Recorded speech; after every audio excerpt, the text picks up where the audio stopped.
哎，来了。你帮我把这些全都包上，我要带回去。好，那请先结下账。哦。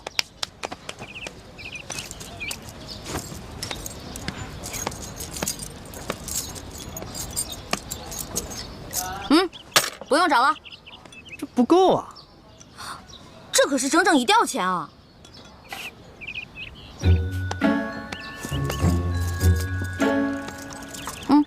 拿去。这还差得远呢。这回够了吧？只够个零头。这么多钱只够个零头？你这京城第一酒楼的菜也太贵了吧？这些钱都是我跟我兄弟姐妹1年的利钱呢。这儿可是京城第一酒楼，可不是你们乡下的草棚子小饭馆。你看看，看看咱这桌布，看看，再看看咱们店的陈设，啊！我跟你说，除了皇宫敢用黄色，普天之下没人敢用黄色，唯独本店。为什么？因为本店是先皇特许。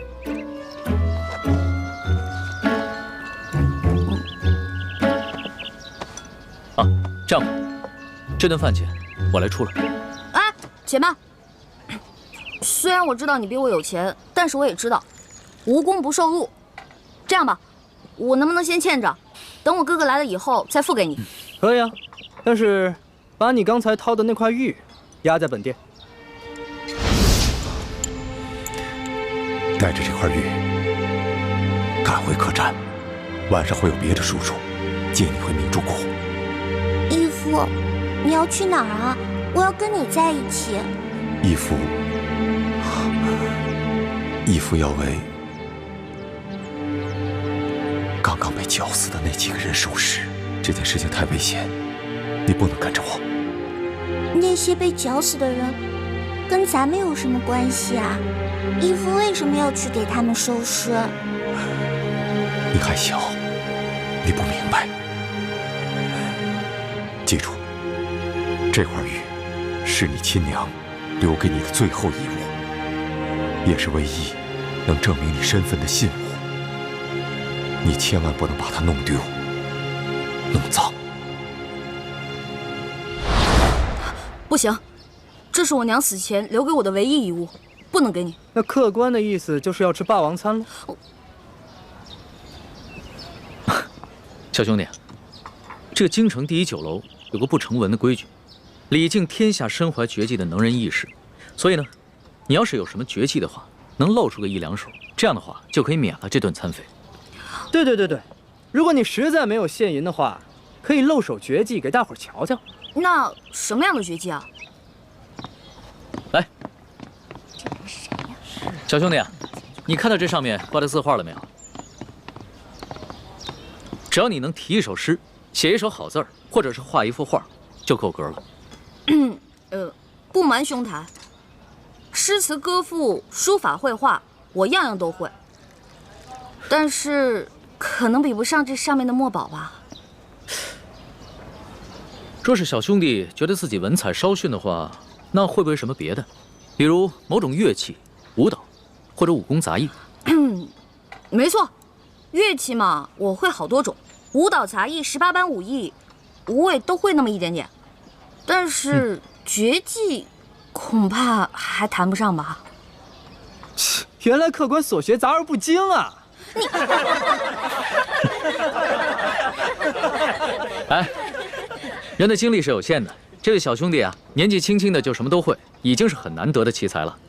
这样吧，小兄弟，你就挑你最精湛的技艺来露一手，看看是否合格。若是不够格的话，我来给你做担保，等你找到你哥哥再来结账不迟。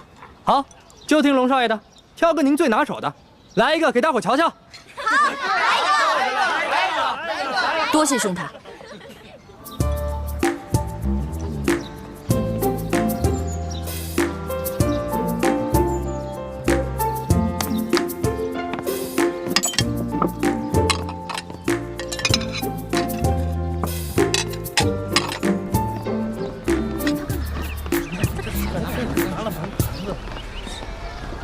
他要干嘛呀？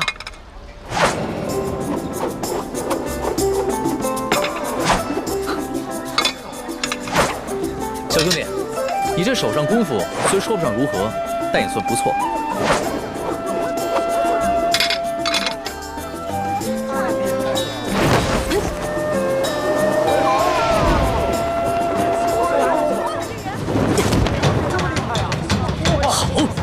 原来小兄弟最擅长的是轻功啊！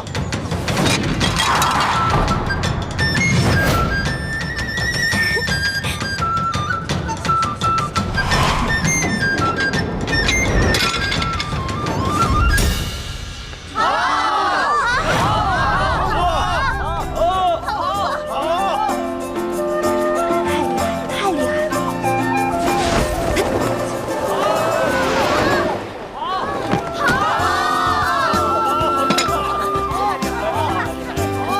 这下我可以走了吧？当然可以，还请您留下高姓大名，下次再来本店提您名字可以打折。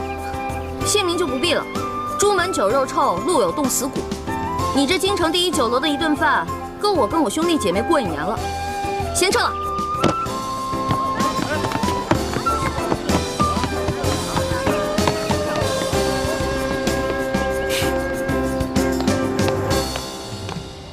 哎呀，没想到来京城的第一顿饭花了我这么多钱。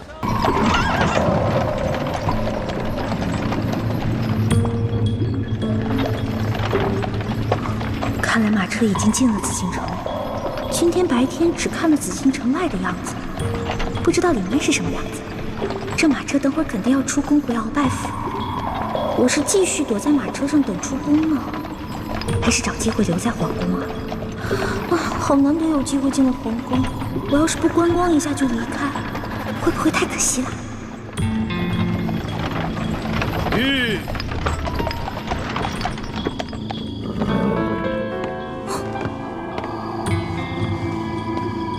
公公，您慢点。公公，这儿有没有方便的地方？这一路可把我憋死了。这宫里的路不好找，还是咱家带你去吧。哟，那有劳公公了。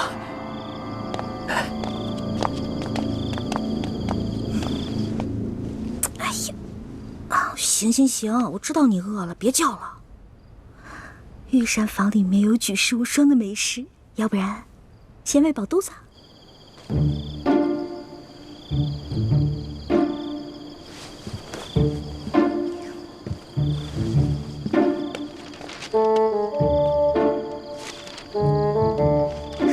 御膳房。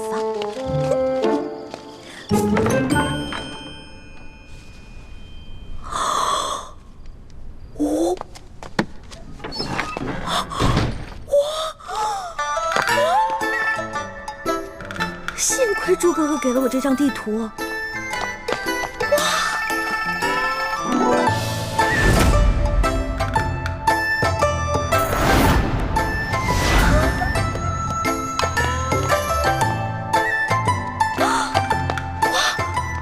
这么多金银财宝，全是真的！上鳌拜的车反而因祸得福了。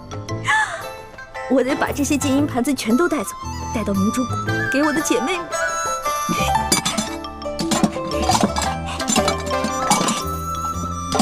都是皇上用的东西，太棒了！快！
行了，你还要都拿走？是你啊？谁啊？我跟你不不熟，别跟我套近乎啊！哎，是我。哎，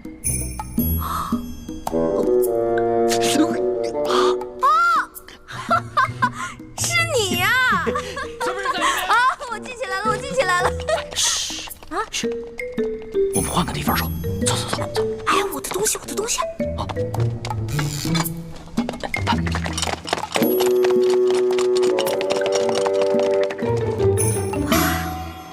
哎呀，哎呀，吓死我！哎，多谢你啊，还好有你在，要不然我就被抓了。不过你到底是谁啊？我怎么会在皇宫看见你呢？而且你对皇宫的地形如此熟悉。我呀，我是这个宫里的御前侍卫，所以啊，我对这个皇宫啊特别熟悉。你在宫里当差啊？怪不得那个书画斋的老板不肯跟我透露你的身份呢。原来如此啊！小兄弟，还是你说的对，有缘自会相见。没想到这么快我们又见面了。是啊。哎，对了，你这么晚进宫来做什么呀？哎呀，别提了，要多倒霉有多倒霉。我在路上走得好好的，看见一辆马。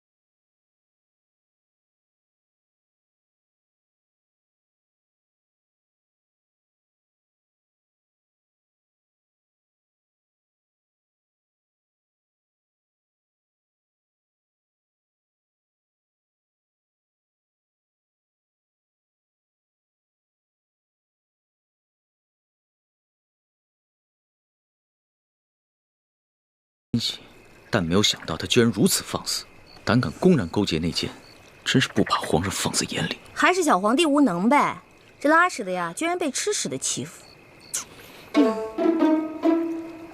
小兄弟，你这话未免也太糙了吧？话糙理不糙啊，我说的都是实在话。如果这个皇帝是个英明君主的话，那怎么可能任由鳌拜这么嚣张跋扈呢？小兄弟啊，你想的太简单了。这皇上啊，年少，刚亲政不久，要整顿朝纲，自然是需要时间的。而且他确实想做出一番大事，要不然的话，他也不会派我乔装打扮，在宫外打探消息了。怪不得你在酒楼花钱这么阔气，原来是奉旨花钱啊！你这个差事不错啊！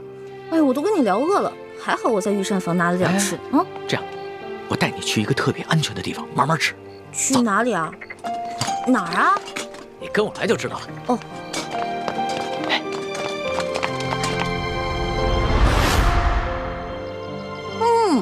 可是这御厨做的就是不一样，不光做的好看，吃着也香哈。那当然，能侍奉皇上的御厨，那都是天下第一的大厨子。哎，你不是说你是皇上的心腹侍卫吗？那你是他的御前侍卫，你想吃什么可以找他恩赐啊。那干嘛半夜三更的去御膳房偷吃的？我哪是偷偷去吃啊，我那是光明正大的去吃。要不是为了掩护你，我哪会被那些相熟的侍卫追得满宫跑啊？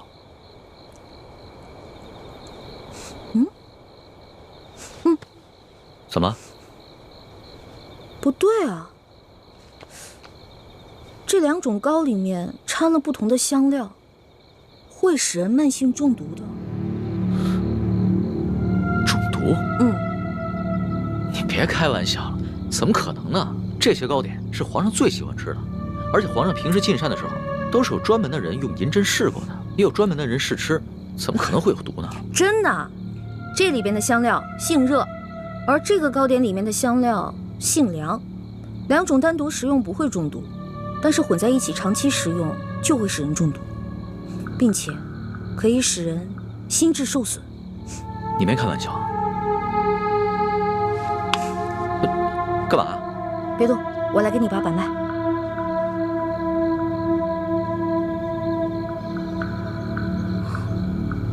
这位小兄弟，你的脉象已经显示你慢性中毒了。那个替皇上试吃的人，不会就是你吧？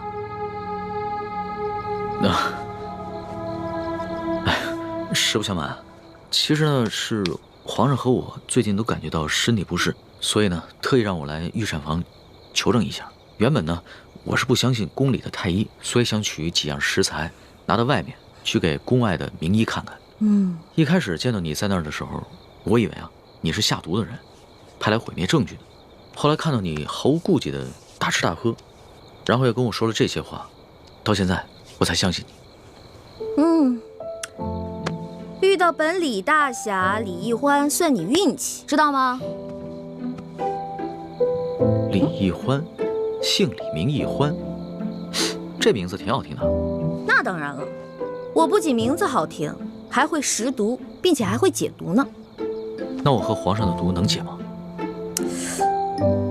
哎呀，你和皇上的毒嘛，解是可以解，不过这药材配起来比较难，而且这药材价格不菲啊。钱不是问题，你想要多少，我给你多少。好，3日以后在第1酒楼，我带着解药，你把药钱给我。这个药钱嘛，10两黄金。没问题，我看也不必等到3日以后。我这枚玉扳指肯定不止10两黄金，你先拿去吧。哇，果然是个好扳指啊！你就这么把扳指给我了？你也不怕我骗你？我相信你，虽然我们两个相识不过1日，但是我能看得出来，你是一个有本事的人。只要是有本事的人，都不会因为钱财而背信弃义的。有眼光。我是个有本事的人，我的本事不光这些，还有很多呢。以后有机会慢慢让你见识啊。好啊。不过呢，刚才在御膳房咱们两个交手的时候，我发现你的武功啊，其实比我好不到哪儿去啊。没本事的人才会靠蛮力，像我们这种有本事的人是靠这里，知道吗？再说了，我就是一个江湖小贼，我这点本事也足够了。但是你是御前侍卫啊，那你这3脚猫的功夫怎么当的御前侍卫？哎，你跟我说实话，是不是你投了个好胎，有了个好爹，才让你当上御前侍卫的？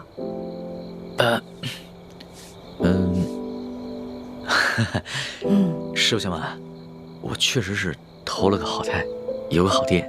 我祖上啊是8旗的贵族，我能随侍皇上，也都是我们家里人帮的忙。任人唯亲，这康熙小皇帝啊，果然不是什么明君啊。哎，也就是你啊，说这样的话，要别人说这样的话呢，我早就拉他去见官了。不过呢，你虽然言语上对皇上不敬，但是我能看得出来，你心思不坏。你这个小兄弟吧，通情达理，仗义疏财。我决定了，你这个朋友我交定了。来，今天高兴，喝酒。我这壶底的酒可不是一般的酒，这个酒呢是我在山里发现的野山葡萄酒，也不知道哪位仙人何年何月何日酿造的，总之特别好喝。你别以为你是皇上的小跟班，吃惯了好多御食，好多御酒，就不把我这个酒当回事儿了。我这个酒啊，可比你那些御酒好喝多了。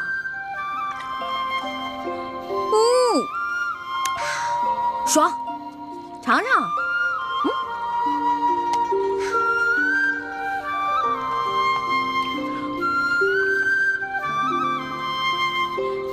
怎么样？啊，是好酒啊，是吧？多喝点。哎，小兄弟，你是哪儿的人啊？为什么要进京啊？我呀，我就是一个江湖游侠。我进京呢，就是来看一看京城有多繁华，吃遍京城的美食。2呢，我是想找一些珍贵的药材，配一款冰肌雪肤养颜膏，给我姐姐脸上疗伤。你姐姐的脸怎么了？哎呀，别提了，一说到这事儿吧，我就特别内疚。小的时候啊，我背着大人，拉着我姐姐去山里玩。哎，妹妹，咱们回去吧。平日里师傅们都不让咱们上山玩，说山里有野兽，那是他们吓唬咱们呢。走吧。哎呀，哎呀，走啦！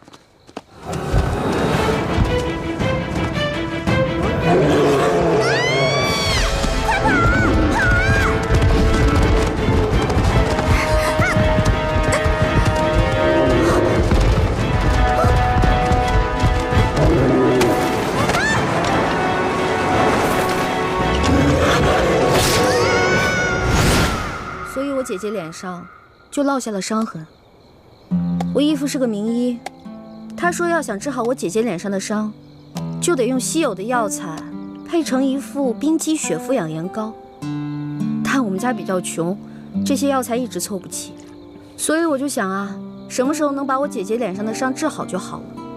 我姐姐可是个大美人儿，但就是因为脸上的伤让她变得很自卑，所以我希望我能早日帮她配齐这些药，治好她脸上的伤。所以你刚才不跟着那辆马车出宫，不是为了进御膳房偷吃东西，而是为了找太医院，去找那些能治好你姐姐脸上伤的药。对啊，本来我想先饱吃一顿再去太医院的，没成想。你是个重情重义的人啊，我喜欢你的性子。哎，你多大了？我呀，我是顺治12年5月初4生的。5月初4啊？真的假的呀？真的。太巧了，我也是5月初4。啊？只不过我是顺治11年的，比你大1岁。这么巧啊？哎，你说咱们2个1日之内相逢了2次，我觉得咱们这个缘分匪浅啊，不如我们今天指月为誓，结拜为兄弟，如何？从来没有人想着跟我结拜的。不过我以前老看古书上说，那些古人们结拜好像挺有意思的。当然了，我也一直想这么做来着，可惜一直没有遇到合适的人。既然你我这么有缘，那就结拜吧。我长你1岁，我做大哥，你是小弟。哎，不行不行，岂不闻古人有云：文道有先后，术业有专攻。咱们既然结拜，就不能以庸俗的年龄论长幼，咱们得看谁的见识广，本事强。刚才你也说了，我的见识广，本事强，所以我是大哥，你是小弟。这也行啊？当然了，如果你觉得不行的话，再来打一架，谁赢了谁是大哥。不打。行，居然还有人想当我的大哥。行，你是大哥，我是小弟，好了吧？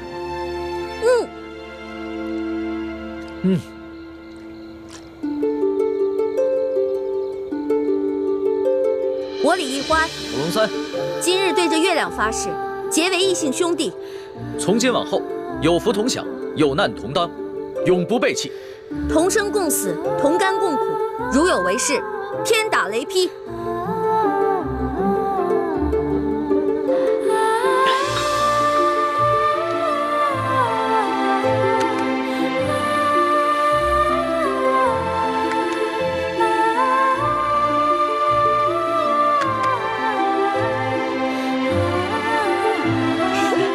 大哥请，小弟请。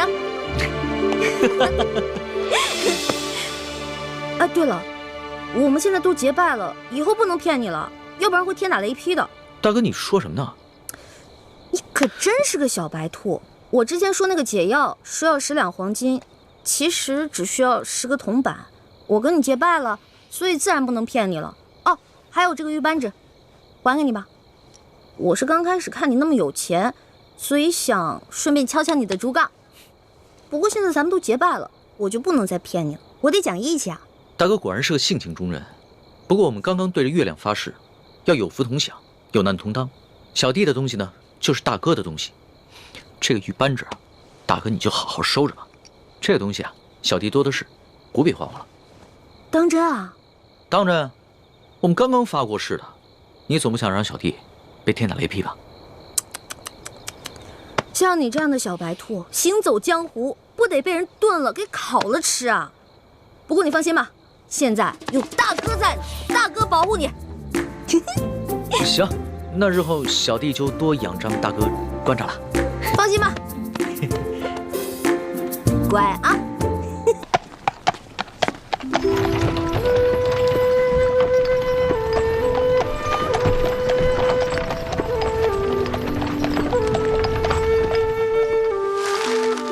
这水月庵虽然不大，却是皇家赤界。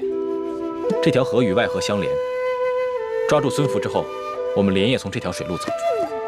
就算他们最后发现知府不见了，全城戒严，我们已经离开元州了。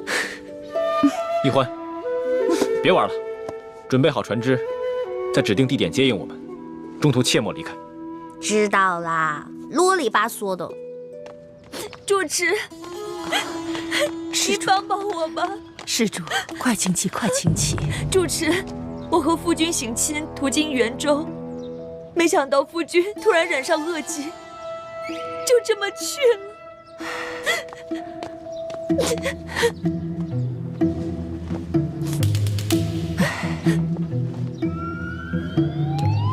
阿弥陀佛。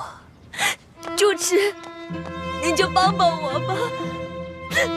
看你如此年少就经历这等不幸之事，实在令人同情。好吧，毗尼就为你的亡夫做场法事，超度亡灵，让他能魂归故里吧。主持，谢谢你，谢谢主持。还有一件事情要请主持帮忙，为了给夫君治病，我身上的银元全都花光了，不能去住客栈。主持，您就收容我几天吧，带我的家人来把夫君的灵柩带走。到时候我一定会给庵里多捐功德。这水月庵多年来一直深得知府夫人看顾，3天后她要来此上香许愿，到时庵里会谢绝一切香客。若是她看见你们在此，恐怕多有不便呢。主持，我已经给家里发了急报，他们一定会赶过来，一定会在知府大人、知府夫人上香之前把我们接走的。主持，您就帮帮我吧。主持，您就帮帮我吧。主持，我求求你了。快请起，我父慈悲，毗尼就做主收容你3日吧。快请起。谢谢主持。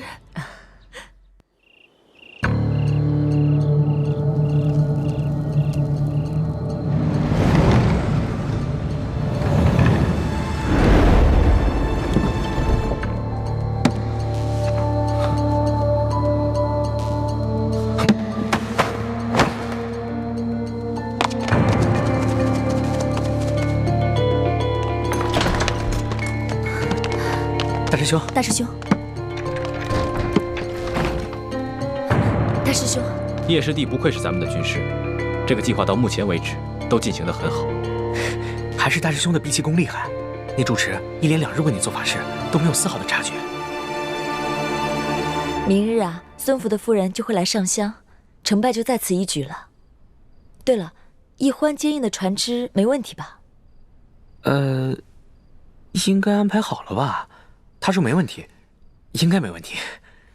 小师妹虽然平时贪玩，但还是分得了轻重的，会安排好的。我亲自带他踩过点，亲自安排好船只，再三嘱咐过他，应该不会出现什么问题。这个臭猪哥哥把我一个人扔在这儿。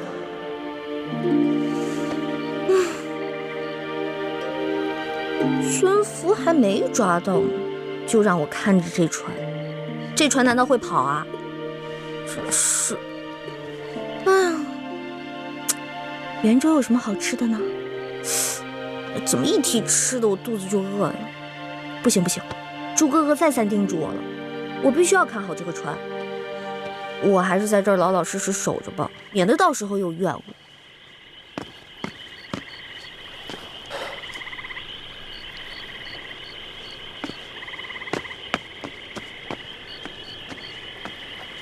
船家，船家，啊！送我去元州城的春风院。对不起啊，我这船不送客。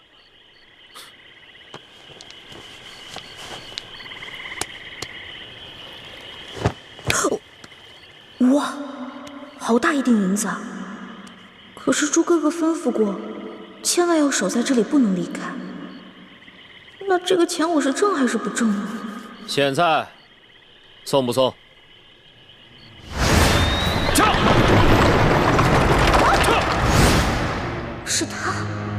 他怎么会乔装改扮到这里来呢？难道是鳌拜又在搞什么阴谋？朱哥和他们明天才会动手劫走孙府，我且先送送这个车夫，说不定能打探到什么重要情报。到时候师傅和师兄师姐们就不敢小瞧我了。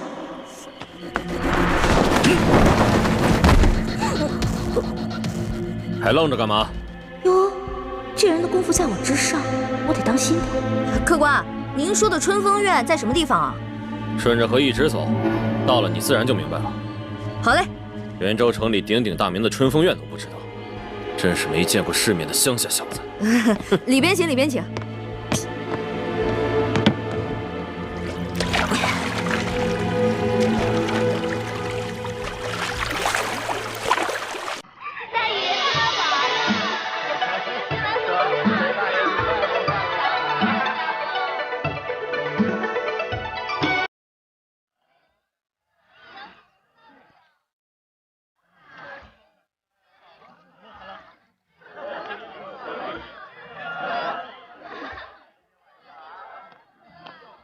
小子，这就是鼎鼎大名的春风院。啊，官人这边请。走，慢走啊！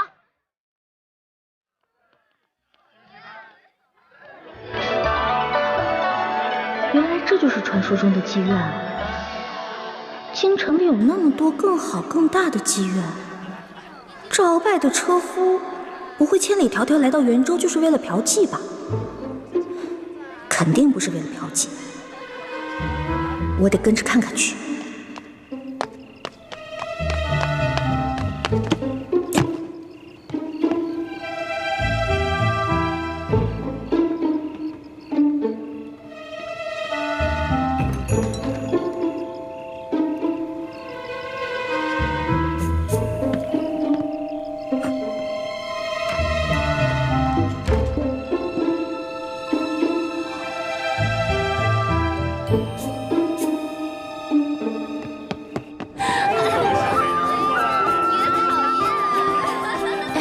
妈妈，生意可好啊？托中堂大人的福。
中堂大人最近可好？一切安好，有劳妈妈费心了。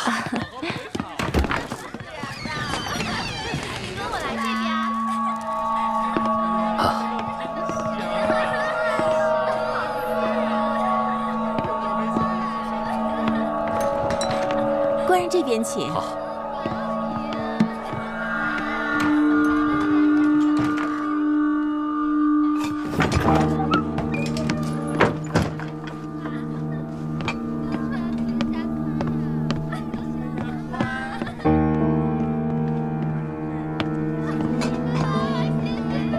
官人请。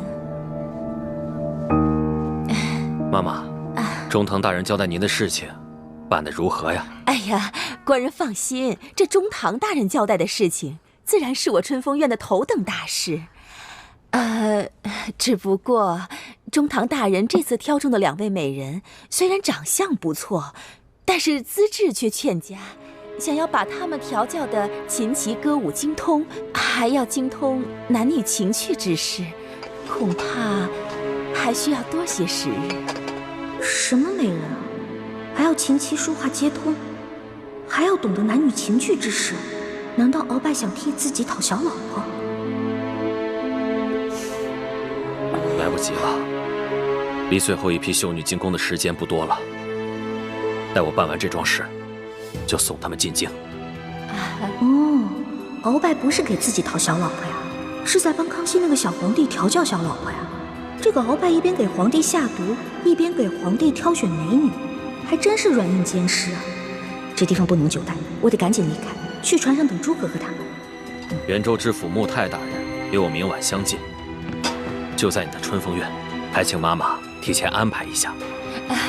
官人放心，奴家一定安排妥当。有劳妈妈了。知府大人，穆泰，不就是我们要绑的孙福吗？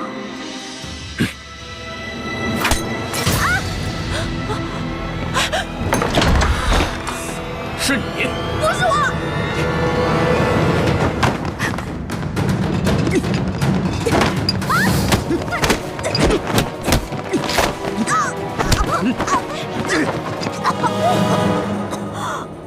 你假扮船夫跟着我，又来偷听，你到底是什么人？饶命！你先松开我！说。我说，这小的就是一个跑船的，我这送客官来这儿，这春风院我也不知道这春风院是哪儿，我这一来才发现，春风院是个妓院，我就想小的我这也没见过什么世面啊，我就进来，但小的穿的这身吧也不是熟客，没什么人招待小的。小的就在这2楼瞎晃悠，这晃悠着，就看见屋里有好多金银酒器，我就想伸手拿几件，结果小的错了，这小的再也不敢了。你只是为了偷东西，没有别的企图？小的糊涂，都是小的一时糊涂，这偷的东西都在这儿呢，你看看，都在这儿。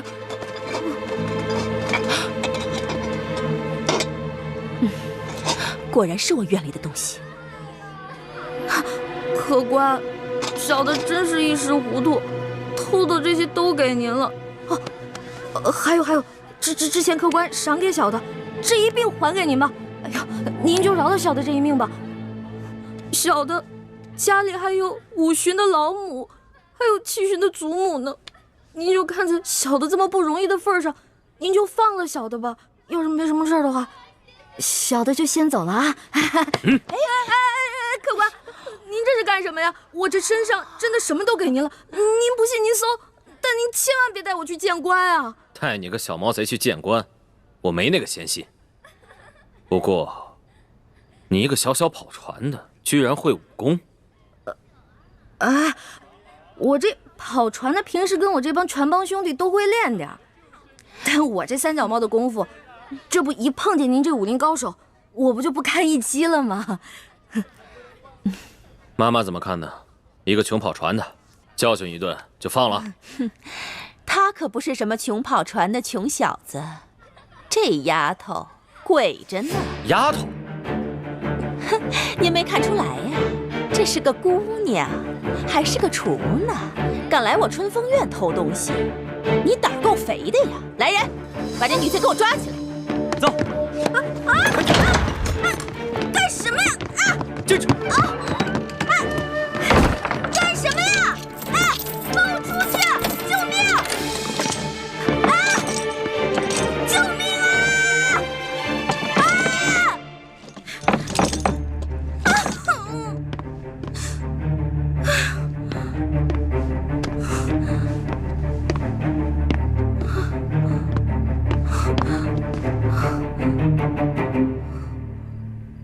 不行，我必须得出去。天一亮，诸葛和他们就要开始行动了。万一他们抓了孙福来到河边，却发现我和船都不见了，那可怎么办呀？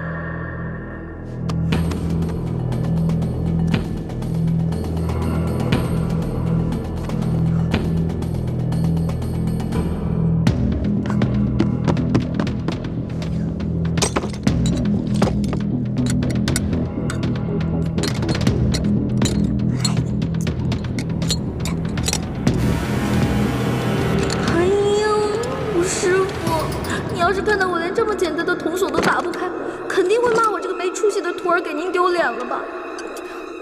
只怕不仅仅是把您的脸给丢了，搞不好我把自己的小命也给丢了。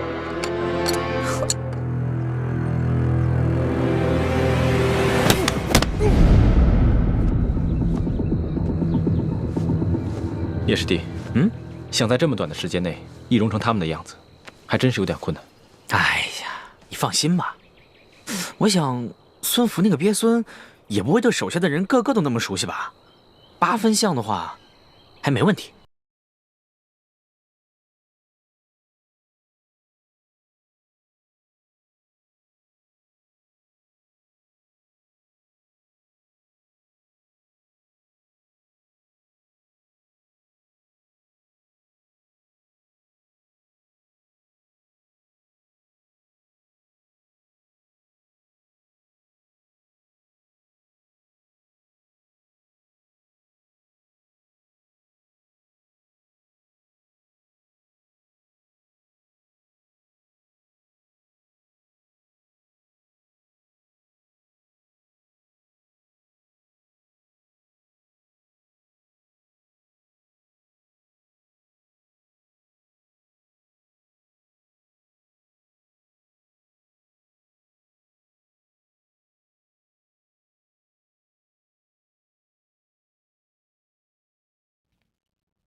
能不能生儿子，那都是命，不能强求。说的倒是轻巧。老爷要是不喜欢儿子，为什么3年之间纳了3房妾室？夫人何必在意？那他们不也都生的是女儿吗？要是那几个小狐狸精比我先生出儿子，那我该怎么办？夫人，菩萨面前不能口出恶言呐。哎，罪过罪过。阿弥陀佛，阿弥陀佛。夫人，请给菩萨上香。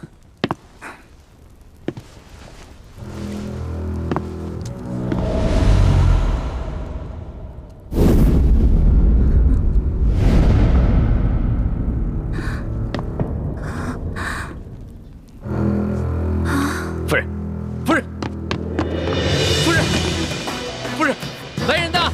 来人！大人何事？不是，这里有诈，快扶夫人出去！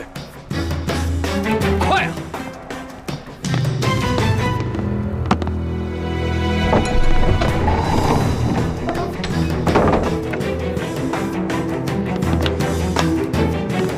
你们要干什么？不干什么，不过想请知府大人跟我们走一趟，或者我们应该称呼您孙福孙将军。你们是什么人？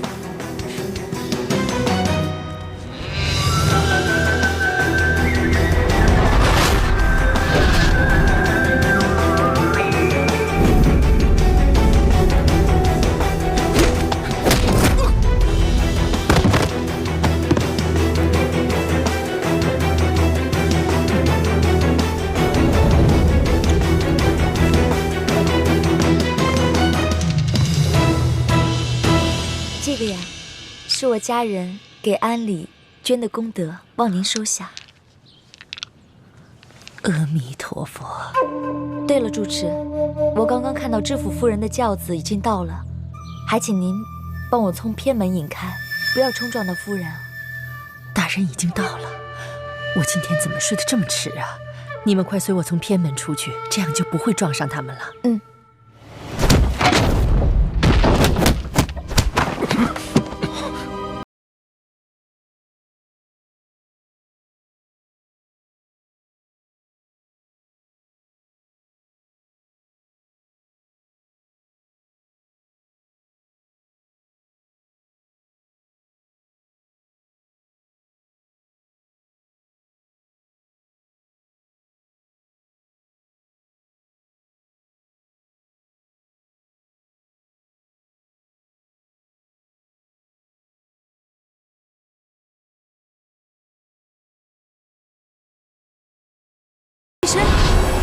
如果真的孙福去了，那默笙和倩影不就危险了？大人，怎么样？他们两个有消息了吗？父亲都找过了，没有发现他们两个人，可能是偷懒去了。不对，这里面一定有蹊跷。其他人收好了，跟我进去。放肆！佛门清修之地，岂容你们在这儿胡闹？退下！大人，小的们不是担心您和夫人的安全吗？我这不是好好的吗？有什么好担心的？备轿。是。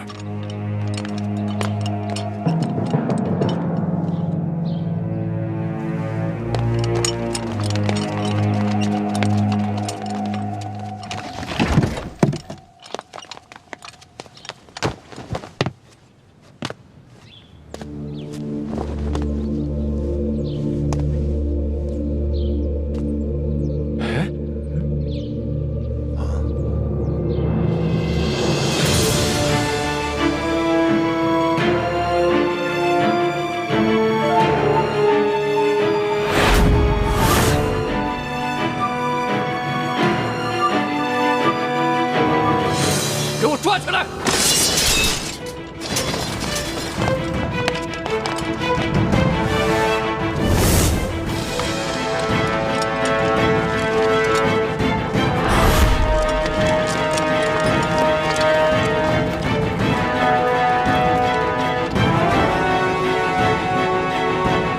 就凭你们几个，还想要本官的性命？你们是什么人？我夫人现在何处？如果老实交代的话，本官或许可以放你们一条生路；如若不然，哈哈哈！弓箭手，慢着！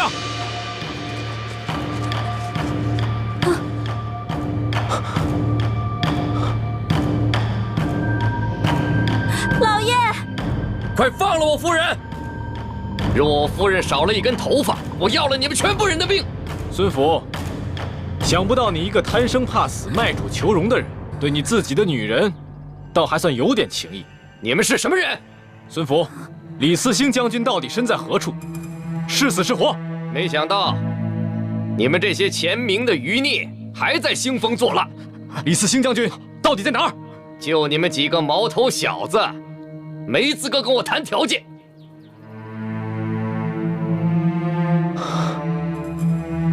你让你的弓箭手退下，放了我的朋友，我就放了你的夫人。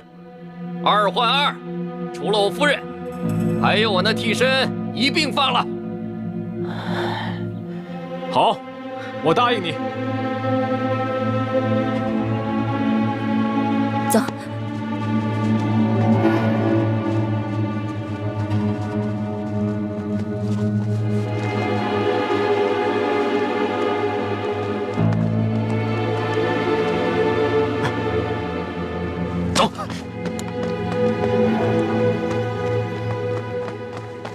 弓箭手，言而无信，卑鄙！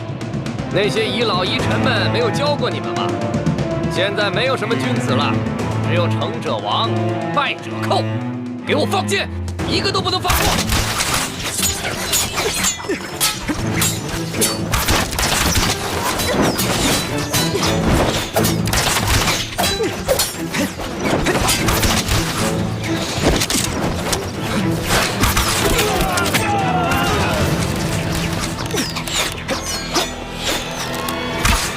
小心！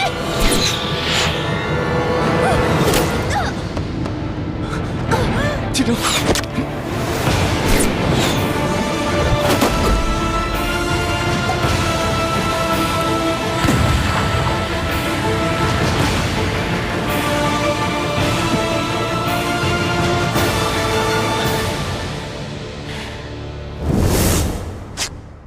剑上喂了毒，必须马上把它吸出来，否则会危及性命。忍着点。不，大师兄，万一你唇舌间有伤口，也会中毒的。你是大明的太子，身份尊贵，不能让你为我冒险，还是让他们去找解药吧。别说了。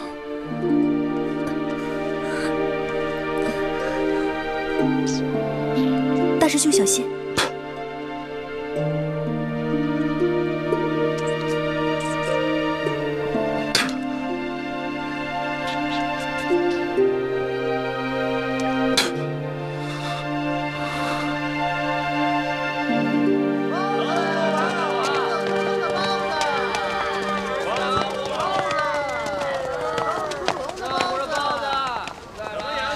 你们就在这儿候着吧，我上去等人。这。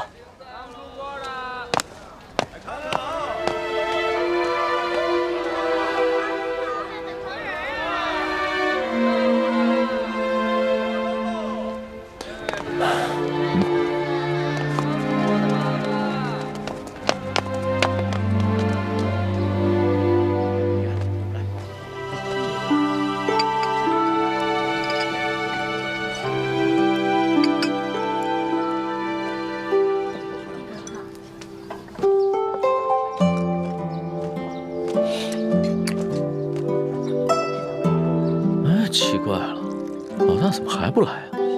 他应该不是言而无信之人啊。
开了1天锁了，我这手指头都快磨破了。天灵灵，地灵灵，观世音菩萨、如来佛祖、菩提老祖，你们都显显灵啊！快点让我把这把锁打开呀！终于打开了！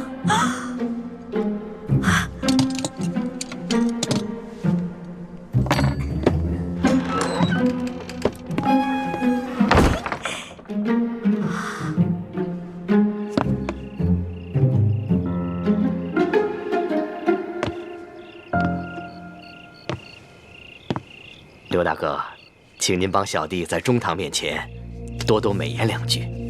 小弟早已跟钱明余孽划清界限，一心忠于大清，忠于中堂大人。钱明余孽呢，居然暗中派人来刺杀你，足以见得你早已和钱明余孽势不两立。是。那在下就回京复命。好，先告辞了。告辞。告辞。就。哦，难道这个一脸奴才相的人就是孙福？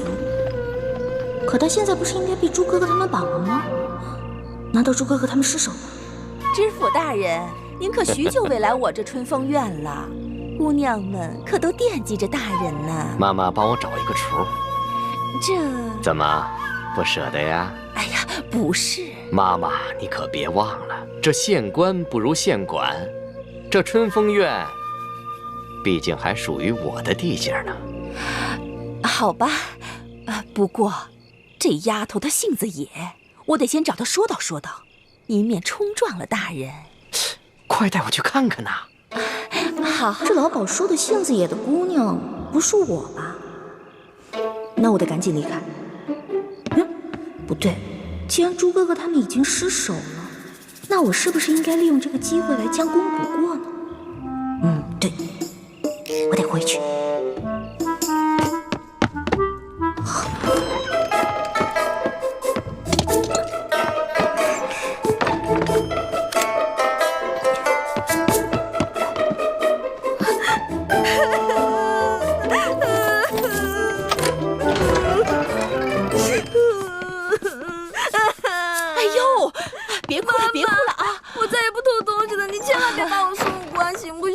傻丫头，你长得这么俊，我怎么舍得把你送官呢？真的？当然是真的。哦，还有你偷的那把银壶，我送给你。我这儿有什么好吃的好玩的，只要你看上眼的，妈妈我通通都送给你，怎么样？妈妈，您这是哄我呢？哎呦，妈妈我可是言出必行。不过呀，我要是放了你，那你是不是也要替我做件事情？什么事啊？你去陪知府大人一夜，只要你把知府大人陪开心了，那你偷东西的事儿，我既往不咎了。还有我许诺给你的这些东西，通通都送给你。但是妈妈，哎呀，像你这么年轻，又生得这么花容月貌的，难道你真的要坐大牢啊？丫头，你是聪明人，要怎么做还用我说吗？可是人家还没出阁呢，所以才让你陪知府大人呀。哎呀，其实女人呐，早晚是有这么一天，是要清白还是要自由，你自己选一个。就一个晚上，就一个晚上。那我还是选择自由吧。不过妈妈，您承诺过我的那些东西可不能食言啊！哎呦，您放心，妈妈我是讲信用、讲原则的。快快快，给姑娘梳洗打扮，快！姑娘请吧。各位兄台，好久不见呐，是啊，十分开心呐。来，咱们干了这最后一杯。表哥，你还喝几杯啊？啊，都是个菜呀。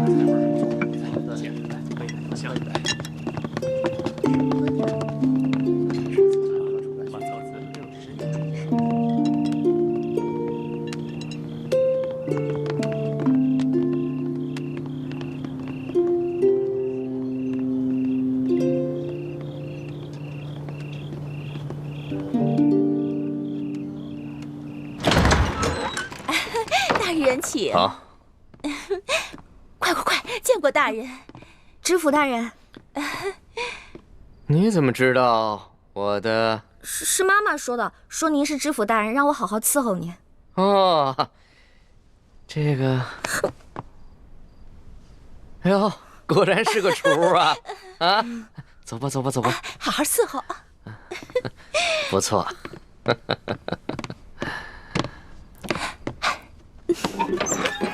知府大人，那个妈妈跟我说啊，您今天遇到刺客了，让我给您倒几杯酒压压惊。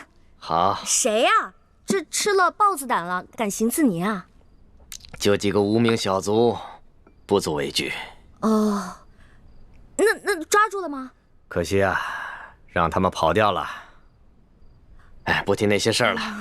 今天晚上，你可得好好的陪我找找乐子。是啊，今天晚上忘了那些不开心的事情，尽情的喝酒。好。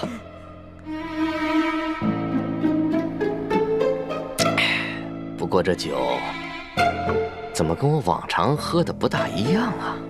嗨，这个酒是我专门为了让大人您压惊准备的酒啊，您觉得怎么样啊？香，就和美人身上的味道一样香。哎，大人，咱俩玩骰子吧。好，来，我先来。好，你先来。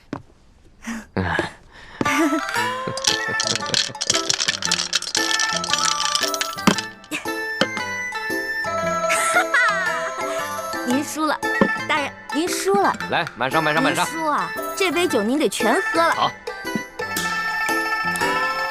看我待会儿怎么收拾你这个小妖精。再来。小翠儿，来呀，来呀！找你。输了的话呢，你还得再喝一杯。这每次为什么都是我输啊？可能我今天运气好吧。来，大人喝。让我休息一下。哎，再喝点吧。休息。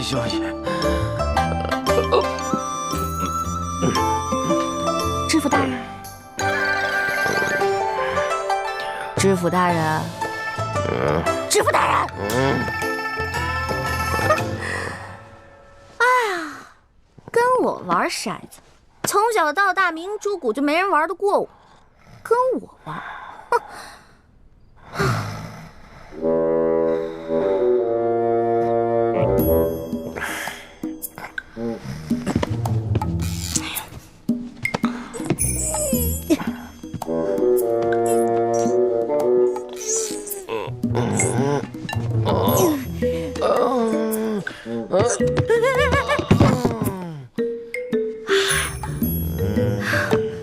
天哪，这人跟个死猪似的，怎么抬啊？不行，外面都是他的侍卫兵，怎么办？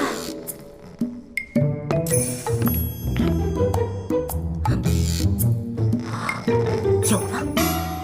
袁州城大大小小的饭店、酒楼、客栈都找遍了，易欢到底去哪儿了？一开始我还怪他，没有在河边接应我们。现在，我只希望他平平安安就好。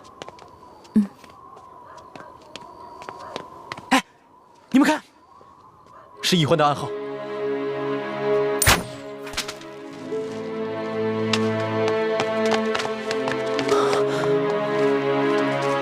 大师兄，小师妹说她在春风院，可这春风院是什么地方啊？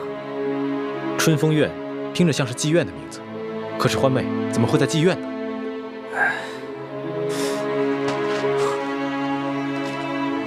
哎，你们看，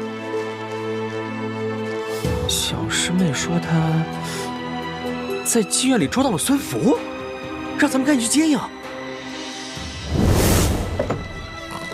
朱哥哥，你们总算是来了。慢点啊，樊姐姐。这个人就是孙福。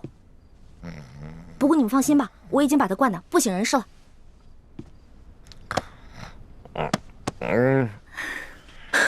果然是他，这个老狐狸。欢妹，你怎么穿成这样？哎呦，我这是迫不得已嘛，朱哥哥你就别生气了。我能不生气吗？若不是你擅自行动，划走了接应的船，我们怎么会落入孙福的包围圈？倾城为了救我，还受了重伤。学姐姐怎么了？严重吗？已经服下解药，没什么大碍了。只需要运功几个时辰，就能排出余毒。事情败露以后，孙福下令全城搜捕我们，我们不能回原来的客栈。还好叶师弟计划周密，事先准备了一处民居，让我们暂时有了安身避祸之处。倾城也有地方可以养伤。大师兄，其实这次任务行动失败，也不能全怪小师妹没在指定的地点接应我们，主要还是这个老东西太老奸巨猾了，而且咱们过于轻敌了，对吧？算了，你能抓到孙福，也算是将功折罪了。只是现在外面到处都是孙福的人，我们要想一个办法，把孙福给运出去。我知道，老办法。